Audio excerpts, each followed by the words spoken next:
Eşim yaklaşık iki hafta önce Suriye'ye gitti. Bir ailesinden biri vefat etmişti. Biz amcası diye duyduk. Meğer amcaoğlusuymuş, vefat etmişti. Eşim taziye nedeniyle Suriye'ye gitti ve Suriye'de biraz karışık olduğu için yani gelmekte gerçekten sıkıntılar vardı. Sağ olsun biz Vali Bey'e gittik. Sayın Valimiz yardımcı oldu. Bütün elinden gelen imkanları bize seferber ettiler. Eşim dün de Türkiye'ye döndü, Mardin'e geldi. Şu an evde yani gerçekten bu aslı olmayan haberlerden dolayı bu abartmalardan dolayı gerçekten yani burada sürekli zarar gören ben oluyorum. Her gün binlerce insan, her gün binlerce kişi telefonla arıyor, internet yoluyla mesaj yolluyor. Sultanın eşi sultanı bıraktı, Suriye'ye gitti, bilmem parasını kaçırdı, bilmem altınları götürdü. Yani artık gelmeyecek diye binlerce haber çıkıyor. Ve biz de bugün bu haberleri yalanlamak için sağ olsun medya aracılığıyla bizi yalnız bırakmadığınız için hepinize teşekkür ediyorum. Burada bu haberin aslı olmadığı için yani burada bir basın toplantısı yapıyoruz. Şu an eşim de yani biraz sonra eşim de yanıma gelecek.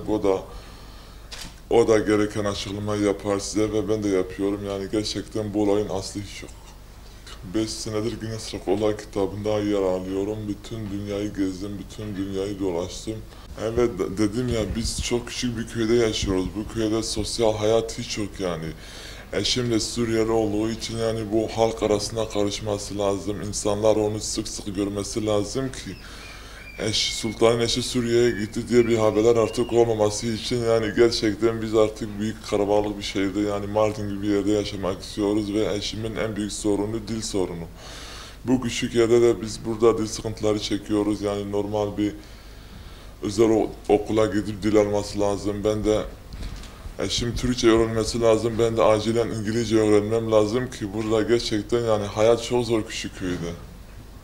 Halk eğitim merkezleri var, oralara gidip yani gerçekten biz yabancı dil öğrenmek istiyoruz. Eşim Türkçe öğrenmek istiyor, Kürtçe öğrenmek istiyor, İngilizce öğrenmek istiyor. Gerçekten yani inşallah bir şekilde artık bu da olur. İngilizce öğrenmek istiyordum çünkü ben boyum sayesinde dünyayı dolaşıyorum. Gitmediğim ülke hemen hemen çok az diyelim.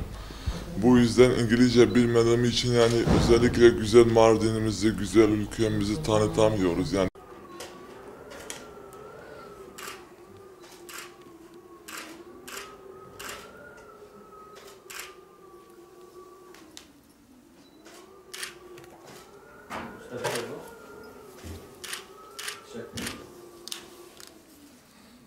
Evet işte görmüş olduğunuz gibi eşim burada şu an yanımda gerçekten Suriye'de amcaoğlusu vefat etmişti bu iç savaştan dolayı.